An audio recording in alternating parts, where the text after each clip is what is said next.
Day 11, October 31st. Happy Halloween, everyone.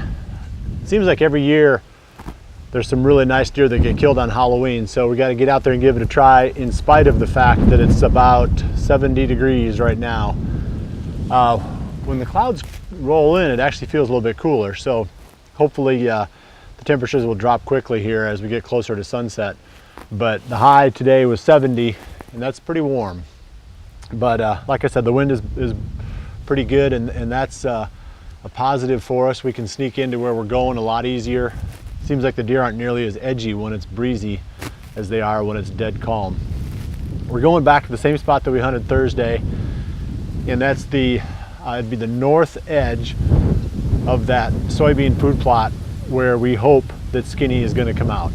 He popped out there a few times this fall, and haven't really checked any cameras in that area here recently, so I don't know if he's been in there in the last few days. I haven't had a chance to hunt much since Thursday, so this will be my first crack at him again. It sets up nice. I mean, we can get pretty close to the deer. Anything that comes out there should be, pretty good chance it'll be within bow range. So we just need to put our time in, be careful, not bust any deer, and hopefully, over the course of the next couple of weeks, we can cross paths with that buck. We'll give it another try tonight.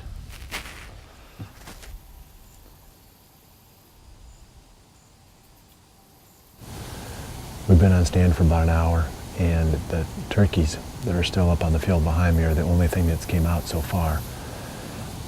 But I wanted to give you a quick update on the overall plan for hunting this buck. This is obviously one of the spots that we're focusing on.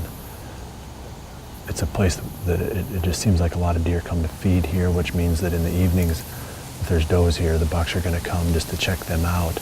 Even in the mornings, I think the bucks would cruise through here and check it out, but it's a little bit tougher to hunt around food in the mornings.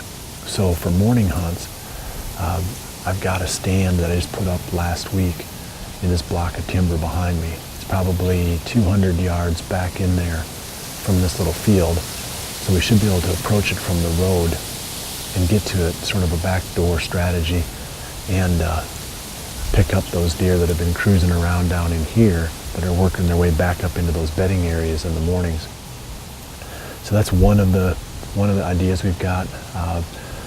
I've been picking this deer up on 4 different cameras spread around in about a 60-acre block here, and we haven't got anything in the middle of that block. We don't have any cameras in there, but we've been picking him up on the fringes, and it's a little bit tricky trying to figure out how to make a play on every part of what we consider to be this deer's range. So we're going to focus on the safe bets at first, and then as the rut goes on, we might get a little bit more aggressive.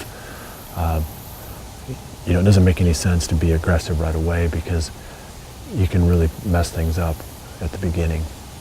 So we're going to stay conservative at first and hunt some of these spots that are easy to get to. We can sneak in and sneak out real easy. And then as we get further into the rut, we'll become more aggressive and hunt some of the spots that are just a little bit tougher to get out of at the end of legal shooting time without bumping deer. We've got a little bit more than a half an hour left here this evening, and had that suspicious doe come out.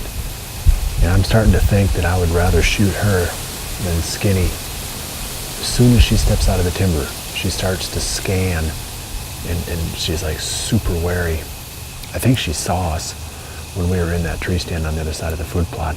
Boy, it's been a couple weeks ago now. But she sure does act spooky when she comes out. It's just a matter of time before she's gonna pick us off up here, and then it's just gonna be a miserable time trying to hunt this tree if she knows we're up here. So I gotta get her killed. And then she went back into the brush, but there was a chase in a decent 8-pointer. I don't really know which deer that was, to be sure. Didn't get a good enough look at him, but a pretty nice 8-pointer was chasing a doe around up in there. So I'm thinking that sometime here before the end of legal shooting time, those deer are likely to pop out on this little field. It's been pretty dead tonight.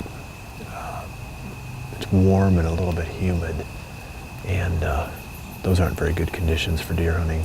So wrapping up here, like I said, I got about a half an hour left. The deer are starting to come out. We'll show you what pops into this field tonight, and keep checking back for more of the Winke's video blogs.